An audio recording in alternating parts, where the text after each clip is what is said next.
आरोपी पूर्व मुख्यमंत्री हेमंत सोरेन। देखिए, हम शुरू से मानते हैं कि इरफान अंसारी जैसे जो लोग हैं वो जिहादी मानसिकता से पूरे ड्रिवन रहते हैं, जिनकी पूरी राजनीति जो है वो तुष्टीकरण और एक संप्रदाय विशेष के ध्रुवीकरण पर आधारित होती है। और देखिए, ये सही समय पर मौके पर छक्का लगाने की कोशिश करता है। आलमगीर आलम का जेल जाना और इनका विवादों में आना, विवादों भी कैसा कि ये जो यहाँ का सोरेन दरबार है उसके प्रिय हो जाए। तो ये सिर्फ मंत्री पद बनने के लिए इन्होंने सारी हदें तोड़ दी। जिस स्तर पे एक विधायक को गिरने की हमने कभी कल्पना नहीं की थी, वैसे गिरी। और देखिए, ये जो ट्वीट अगर सही था इनका तो डिलीट क्यों किया, किस चीज का डर हो गया, ये रणछोड़ अंसारी क्यों बन गए? और इन्होंने क्या लिखा है ट्वीट में जो बहुत ऑब्जेक्शनेबल है, मेरे असली राम को जेल में बंद कर दिया।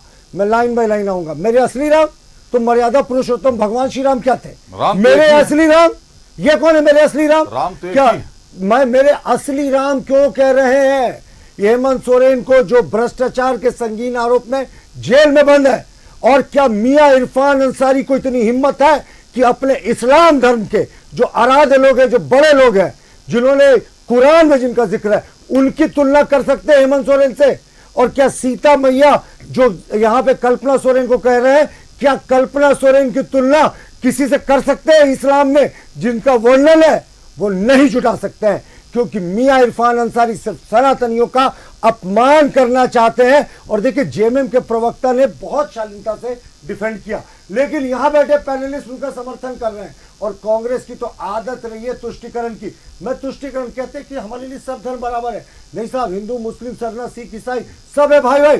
कैसे भाई है साहब? मैं आपको दो उदाहरण देता हूं कि ये क्यों भाई भाई नहीं मानते। बिल्कुल शॉर्ट में मैं बता रहा हूं।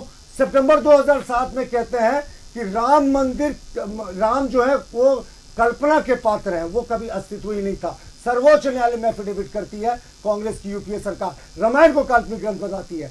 और नटवर सिंह की किताब one life is not enough में नटवर सिंह जो तत्कालीन विदेश मंत्री थे वो लिखते हैं, जब मैं इंदिरा गांधी के साथ बाबर की मस्जिद पर गया, ये one life is not enough कि मैं आपको पंक्तियां पढ़कर सुना रहा हूं, तो इंदिरा गांधी ने बाहर निकलकर कहा उस जो वहां पे उनका कब्र था कि मुझे ऐसी अनुभूति हुई कि लगा पूरा ब्रह्मांड मेरे सामने घूम रहा है। अरे एक आक्रांता, एक आक्रमणकारी जिसके सेनापति ने राम मंदिर को ध्वस्त कर दिया, उसके लिए इंदिरा गांधी ऐसा कह रही है? One life is not enough पढ़ लीजिए नटवर सिंह का। और सोनिया गांधी ने ऐसी क्या कहा था बाटला हाउस इनकाउंटर के बाद? साहब मैं सो नहीं पाई, मेरे लिए आतंकवादियों के लिए आंसू बह रहे थे। तो ये छद्म धर्म पेश करने वाले लोग हैं, आतंकियों। देखते हैं आप लोग। देखिए, इरफान अंसारी डे वन से ही मंत्री बनना चाह रहे हैं। और पहला उनका रिएक्शन यही था कि मैं मंत्री इसलिए नहीं बना, आपको याद होगा, मैं मंत्री इसलिए नहीं बना क्योंकि मैं जोलाहा हूँ, मैं ओबीसी से आता हूँ, बैकवर्ड का बेटा हूँ, इसीलिए मंत्री नहीं बना, ये बड़े लोग बनते हैं। ये उनका पहला बयान था मंत्रिमंडल के गठन के बाद। तो आप सोच सकते हैं कि मंत्री पद की लालसा मियां इरफान अंसारी को कितने दिनों से है। और अभी कांग्रेस के प्रवक्ता की बातें सुनकर तो मुझे ये लग रहा है कि अब इरफान अंसारी निश्चित रूप से आपका चैनल देख रहे होंगे, उनको छपास की बीमारी और टीवी स्क्रीन में देखने में तो उनको बड़ा आनंद आता है। और आपने तारीफ भी कर दी, बड़ी खूबसूरत दिखते हैं, काश दिल से भी इतने खूबसूरत होते। तो कांग्रेस के प्रवक्ता के बयान के बाद तो मुझे लगता है अनायास ही उनके ओठों से निकल पड़े होंगे कि दिल के अरमा आंसुओं में बह गए। तो अब तो इरफान अंसारी एक्सपोज भी हो गया। मुझे लगता है इरफान अंसारी खुद डॉक्टर हैं, एक डॉक्टर को इलाज डॉक्टर का खुद से नहीं करना चाहिए, किसी अच्छे साइकेट्रिस्ट को दिखाए। शायद उनको शॉर्ट टर्म मेमोरी लॉस हो रही है, क्योंकि वो शायद भूल गए हैं कि इसी सरकार में जिसकी तुलना हमारे आराध्य देव से कर रहे हैं, वो उन्होंने ही इन्हें जेल भिजवाया था, कलकत्ता में रखा था। खबरें आई थी कि उल्टा लटका कर पीटा गया था, तमाम तरह की यातनाएं दी गई थी, उसके बाद 3rd डिग्री टॉर्चर हुआ था, तब जाकर कितने दिन रहने के बाद ये जेल से निकले थे, पैसे की भी रिकवरी हुई थी। तो ये शॉर्ट टर्म मेमोरी लॉस जो है ना इरफान अंसारी साहब को थोड़ा सा भारी पड़ रहा है, वो भी चेक करवा ले। तार कर लिया भाजपा से। प्रतुल जी कुछ कहना चाह रहे हैं? ये बिल्कुल गलत बयानी कर रहे हैं। कोई दो व्यक्ति के बीच में क्या बात हुई? ये तो वही बात हुई कि जंगल में मोर नाचा किसने देखा। आलमगीर आलम ने इनको क्या कहा ये किसने जाना? इनका कहना है, हो सकता है आलमगीर आलम ने कहा होगा कि बाबू मेरा जो 40 करोड़ रुपया था पकड़ा गया, लेकिन यहाँ इसको घुमाकर बोल रहे हैं कि आलमगीर आलम सपोर्ट कर रहे हैं हमारे मित्र। मैंने नहीं तोड़ा, इसीलिए बोला कि भाजपा का अभिषेक कहीं ना कहीं तोता है ईडी, और ईडी के पक्ष में इन्होंने कितना अच्छा बयान दिया। अभिषेक इनको बोलने दीजिए।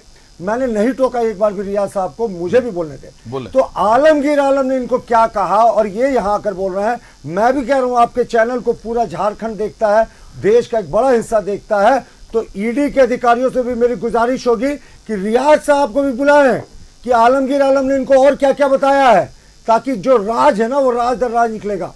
और रियाज ने एक और चीज कही, इन्होंने कहा कि फंसाया गया है, यानी जो 32 करोड़ रुपए आलमगीर आलम के एक सहायक के एक नौकर के रखा, वो हम लोगों ने रखवा दिया।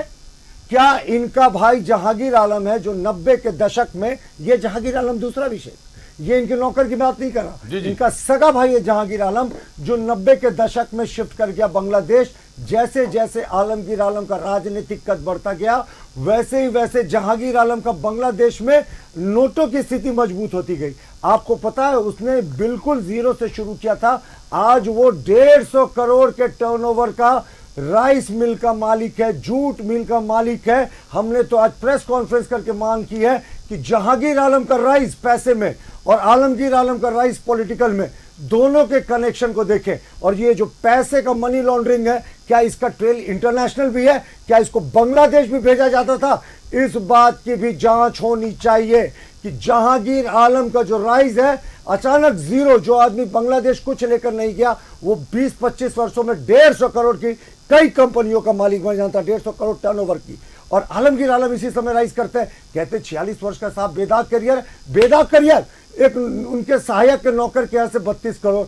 ये महज इत्तेफाक है कि नौकर का नाम जहांगीर आलम है या कोई संवेदना भी जुड़ी हुई है? अब ये दो एक जहांगीर आलम द फर्स्ट था उनका नौकर, ये एक जहांगीर आलम द सेकंड था, जैसे Aurangzeb the first, Aurangzeb the second, Shahjahan first, Shahjahan second, तो ये जहांगीर आलम द सेकंड इनके भाई हैं। लेकिन मुख्य किरदार यही है साहब, 150 करोड़ का टर्नओवर जीरो से कैसे हो गया, और क्या आलमगीर आलम ने पैसा वो मनी लॉन्ड्रिंग की, इसकी जांच की हम लाइव टीवी पे मांग करते हैं। जहांगीर आलम ढाका के पास रहते हैं, 10 साल से उनकी जांच होनी चाहिए। और 35 वर्षों में उन्होंने बांग्लादेश की नागरिकता नहीं ली, ये भी एक बड़ा जांच। अच्छा, बांग्लादेश की नागरिकता अभी तक नहीं ली है? नहीं। और वहां के उद्योगपति भी हैं। संजय सिंह साहब के बारे में बता दो। लोकतंत्र की हत्या देश में एक ही बार हुई है, जब 75 में इंदिरा गांधी ने इमरजेंसी लगा दिया था, फंडामेंटल राइट सीज कर लिए थे। भाजपा को जब तक इंदिरा गांधी और राजीव गांधी शहीद प्रधानमंत्री का नाम वाला है, तब तक ये इनकी पानी नहीं पड़ रही है। इनके प्रधानमंत्री कोई शहीद नहीं हुए हैं, इंदिरा गांधी को शहीद किया गया है। अभिषेक ऐसे डिबेट ना करा, मैंने एक बार इनको नहीं कहा। बीच में ना बोले, आप भी बोलते तो मैं उनको 75 के इमरजेंसी लगाकर देश में काला अध्याय लगाने वाले इंदिरा गांधी ने संविधान का गला घोटा था, और 76 में 42वें संशोधन के जरिए 20% संविधान को बदला था। ये संविधान के हत्यारे लोग हैं, और उस समय इन्होंने जबरन नसबंदी कराई थी युवकों की पकड़ कर। प्रेस के प्रथम पेज को ना पीआरडी पहले स्क्रूटिनाइज करता था, उसके बाद फर्स्ट पेज छपता था अखबारों का। ये था संविधान की हत्या। संविधान की हत्या तब थी जब राहुल गांधी ने कैबिनेट के पास किए हुए ऑर्डिनेंस को फाड़कर फेंक दिया था। संविधान की हत्या तब हुई जब शाहबानो केस को राजीव गांधी ने पलटकर एक मुस्लिम जो एक डिवोर्सी थी उसको उसका हक लेने नहीं दिया। संविधान की हत्या तब हुई थी जब राजीव गांधी ने डिफेमेशन केस लाकर प्रेस पर बंदिशें लगाई थी। तो ये संविधान की हत्या की जो बात करते हैं ना, अपना ट्रैक रिकॉर्ड देख ले। चल रहा है क्या है पॉलिटिकल जिहाद? देखिए, हम लोगों ने अब तक लव जिहाद, लैंड जिहाद, वोट जिहाद सुना था, लेकिन ये पॉलिटिकल जिहाद पे लेकर आज भाजपा ने प्रहार किया। पॉलिटिकल जिहाद ये होता है कि जो बड़े संख्या में घुसपैठिए आ गए हैं और कुछ तुष्टिकरण की मानसिकता रखने वाले मुस्लिम युवक, कुछ शब्द का मैं प्रयोग कर रहा हूँ, ये आदिवासी बेटियों को मोहजाल में फांसते हैं। और इनको तो भाई, इनके अब्दुल को 4 शादियां मंजूर है, 4 शादियां कर सकते हैं ये, तो अब्दुल दूसरी या तीसरी बीवी में बेचारी इन भोली वाली आदिवासी बेटियों को रख लेता है। उनके जरिए आदिवासी के लिए रिजर्व मुखिया, जिला पार्षद और जो तमाम सीटें उन पर चुनाव लड़वाता है, उनको कब्जा दिलवाता है और उसके बाद उनको पीछे कर देता है। सारी डीलिंग वो करता है, इससे पॉलिटिकल जिहाद करता है। अभिषेक से मैं 30 सेकंड लूंगा, मैं बताता हूं पाकुड़ का आंकड़ा। मैं बेटियों की मर्यादा रखते हुए बेटियों का नाम नहीं ले रहा हूं, लेकिन किन जिहादियों ने इस पॉलिटिकल जिहाद को अंजाम दिया, मैं उनका लिस्ट देता हूं चैलेंज करके कि कोई मैं अगर गलत बोल रहा हूं तो मुकदमा करें। लालू शेख पाकुड़ का, ख्यार शेख, महबूब आलम, आजाद मियाँ, वकील मंसूरी, उमेद अली अंसारी, अब्दुल समीम, आजाद अंसारी, सागिर अंसारी, मोहम्मद शेख, हजरत अली, ऐसे दर्जनों लोग हैं। हम लोगों ने 18 लोगों का टेस्ट केस रखा है, अभी मैं पाकुड़ पे सिर्फ था, जिन्होंने भोली भाली आदिवासी लड़कियों को अपने प्रेम जाल में फंसाकर उनके थ्रू सत्ता पर कब्जा किया और पूरा वहां का माल ये अब लपेट रहे हैं। इसके अतिरिक्त मैं बता रहा हूं, राज्य के दूसरे हिस्सों में तबारक अंसारी, इकरामुल अंसारी, मोइन अंसारी, रब्बुल अंसारी, शाहबुद्दीन शेख, शाहजहां शेख, टीपू अंसारी, ये तमाम लोग हैं जिन्होंने पॉलिटिकल जिहाद को आली जमा पहुंचाया है। इनके लिए इसमें से आप में 18 लोगों जिसका मैंने आपको नाम दिया, उसमें से 11 लोग ऐसे हैं जिनकी ये दूसरी या तीसरी बीवियां, वो आप बोलेंगे तो वो भी मैं बता दूंगा। मैं आदिवासी बेटियों का नाम मर्यादा के कारण नहीं ले रहा हूं, लेकिन ये जितने अंसारी और शेख का मैंने नाम लिया ना, सब पॉलिटिकल जिहादी हैं। भोली भाली आदिवासी लड़कियों के जरिए मुखिया, पार्षद, सरपंच इन पदों पर कब्जा करते हैं और सरकारी फंड जो आता है इसकी बंदर बांट करते हैं और ये मालिक बन जाते हैं। ये पॉलिटिकल जिहाद है। हमारी सरकार सत्ता में जब लौटेगी सबकी जांच होगी। आदिवासी बेटों से पूछा जाएगा वो उनको प्रताड़ित किया जा रहा। साहब ये कहते हैं प्रेम विवाह किया, आपको लगता है कि कोई लड़की चाहेगी कि उसकी 3-4 सौतन और रहे? ये प्रेम विवाह नहीं, ये लव जिहाद है और उसका पॉलिटिकल जिहाद फॉर्म है। रियाज साहब